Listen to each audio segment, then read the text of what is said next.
नरन में मनाहू सोचे रहन टूरी मैं हर तोर संग बड़ मजा ला पाहू महेंद्र रोशन हाट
सोच ले पूरी तय अभी नहीं आवे तो पाछू लेते पछतावे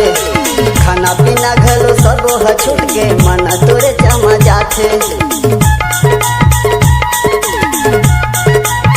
कैसे कैसे